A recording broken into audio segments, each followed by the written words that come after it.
আয়াত ২ আয-যানিয়াতু ওয়াজ-যানি ফাজলিদু কুল্লা ওয়াহিদিম মিনহুমা মিআতা জালদা ওয়ালা তা'খুযকুম বিহিমা রা'ফাতুন ফি দীনিল্লাহি ইন কুনতুম তু'মিনুনা বিল্লাহি ওয়াল ইয়াউমিল আখির ওয়ালিয়াশহাদ আযাবাহুমা তা'iফাতুম মিনাল মুমিনিন। অনুবাদ: ব্যভিচারিণী ও ব্যভিচারী তাদের প্রত্যেককে ১০০ বেত্রাঘাত করবে। আল্লাহর বিধান কার্যকরীকরণে তাদের প্রতি দয়া যেন তোমাদেরকে প্রভাবান্বিত না করে, যদি তোমরা আল্লাহ এবং আখেরাতের উপর ঈমানদার হও। আর মুমিনদের একটি দল যেন তাদের শাস্তি প্রত্যক্ষ করে। তাফসীর। ১ নং ফুটনোটের বিবরণ। খিলদ শব্দের অর্থ মারা, ফাথুল কাদির। খিলদ শব্দ দ্বারা ব্যক্ত করার মধ্যে ইঙ্গিত আছে যে এই বেত্রাঘাতের প্রতিক্রিয়া চামড়ার পর্যন্তই সীমিত থাকা চাই এবং মাংস পর্যন্ত না পৌঁছায়। বাগাভি। ১০০ বেত্রাঘাতের উল্লিখিত শাস্তি শুধুমাত্র অবিবাহিত পুরুষ ও নারীর জন্য নির্দিষ্ট। বিবাহিতদের শাস্তি প্রস্তরাঘাতে হত্যা করা। সাআদি। হাদিসে এসেছে, দুজন লোক রাসূলুল্লাহ সাল্লাল্লাহু আলাইহি ওয়াসাল্লামের কাছে এসে বিবাদে লিপ্ত হল। তাদের একজন বলল, আপনি আমাদের মাঝে আল্লাহর কিতাব দিয়ে ফয়সালা করে দিন। অপরজন, যে তাদের মধ্যে তুলনামূলকভাবে জ্ঞানী ছিল, সে বলল, হ্যাঁ, হে আল্লাহর রাসূল, আপনি আমাদের মাঝে ফয়সালা করে দিন এবং আমাকে কথা বলার অনুমতি দিন। তিনি বললেন, বলো। লোকটি বলল, আমার ছেলে ওই লোকের কাজ করত। তারপর সে তার স্ত্রীর সাথে ব্যভিচারে বসে। লোকেরা আমাকে বলল যে আমার ছেলের উপর পাথর মেরে হত্যা করার হুকুম রয়েছে। তখন আমি ১০০ ছাগল এবং একটি দাসীর বিনিময়ে আমার ছেলেকে ছাড়িয়ে আনি। তারপর আমি জ্ঞানীদের জিজ্ঞেস করলে তারা বলল যে আমার সন্তানের উপর ১০০ বেত্রাঘাত এবং ১ বছরের দেশান্তর।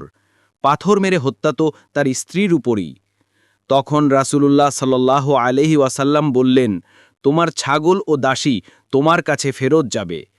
তারপর তিনি তার ছেলেকে ১০০ বেত্রাঘাত এবং ১ বছরের দেশান্তরের শাস্তি দিলেন এবং উনাইস রাদিয়াল্লাহু আনহুকে বললেন, দ্বিতীয় ব্যক্তির স্ত্রীর নিকট যাও। যদি সে স্বীকারোক্তি দেয় তবে তাকে পাথর মেরে হত্যা করো। পরে মহিলা স্বীকারোক্তি করলে তাকে পাথর মেরে হত্যা করা হয়। বুখারী ৬৬৩৩, ৬৬৩৪, মুসলিম ১৬৯৭, ১৬৯৮।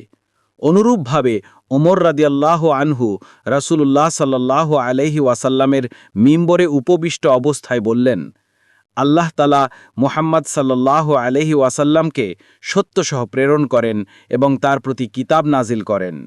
কিতাবে যেসব বিষয় নাজিল করা হয় তন্মধ্যে প্রস্তরাঘাতে হত্যার বিধানও ছিল, যা আমরা পাঠ করেছি, স্মরণ রেখেছি এবং হৃদয়ঙ্গম করেছি।